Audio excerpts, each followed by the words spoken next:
about how we see the Guru. There are, I believe, about 2 billion Christians on the planet, and there are 2 billion images of Jesus because of that reason. We all have our own background, our own conditioning, our own expectations, and as a result, the image that we have of Jesus is a very personal one.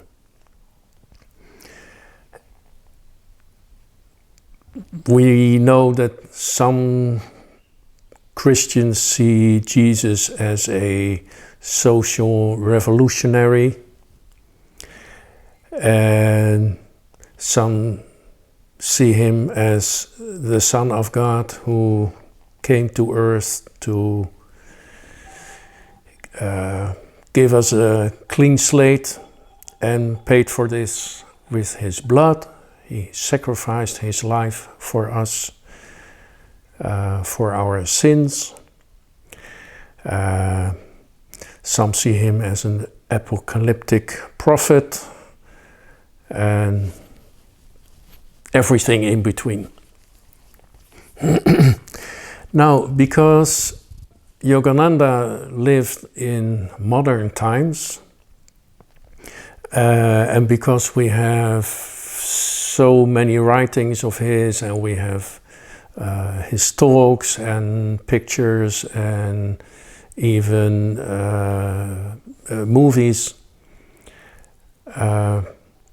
we could think that, well, the problem with Jesus is he didn't leave any writings or pictures or talks, but Master did. So we know who Master was and who Master is. I don't have a biased image of him. Well, I have some stacks of books lying next to me here. These are all written by direct disciples. And when you read them, you feel that each disciple has his or her own personal experience and relays a slightly different version of Master than other disciples. To give a few examples, Dayamata, Only Love. The title says it all. A very devotional book, beautiful book. Roy Jean Davis, a very strict and disciplined man himself, and you see that reflected in what and how he writes about Master. Durga Mata, beautiful book about her service to Master and to Rajasi. She was a practical powerhouse, and you see that reflected in what she writes. It's a very personal book also. That's also true of the book of Kamala Silva. Very personal, very much about what the teachings, what she learned from her direct contact with Master. And the biggest book, this is a Dutch translation, The Path by Swami Kriyananda. The fact that it's a big book, speaks volumes, no pun intended. He has a very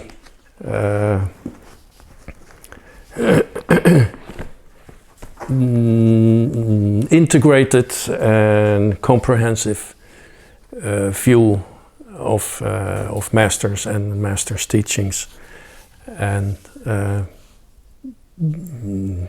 you see that reflected in the book, and he shows many different sides of master. So why am I bringing this up?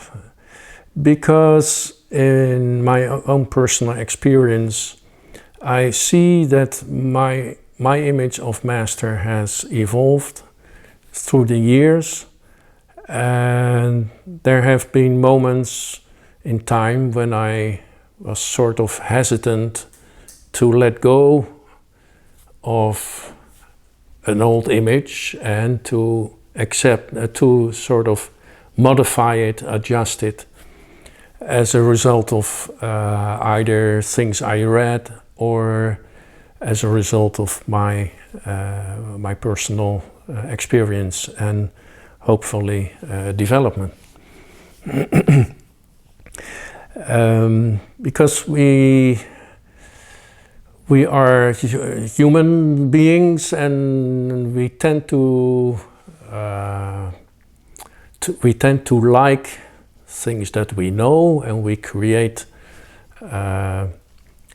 images of people, of situations, of countries, etc.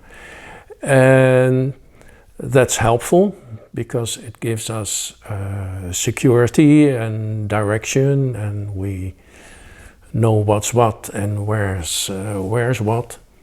At the same time, it can become a hindrance for further growth and development. So it's important to realize that we don't know the Guru until we know the Guru, with which I mean we can read about Master, we can look at his pictures and look at videos, and as a result have a certain image of him, an understanding of his teachings, and a feeling for his energy.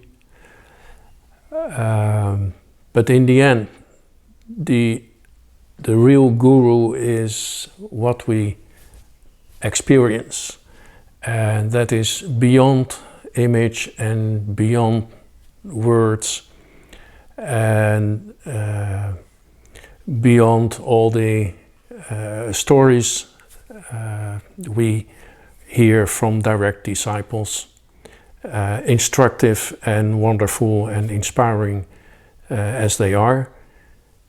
In the end, it is what we experience in meditation or during the day in ourselves, the purity, the love, the power that gives us direction. And if we can relate to that as the Guru, we have a direct connection, and we don't need to read books anymore to be inspired. Of course, we can still read books because it's nice to read about Master, and wonderful to see his image or see him moving in videos. But then that would be the cherry on the cake. Is that an expression in America? I think so. Anyway, it is in Dutch. That's what I wanted to say. Thank you.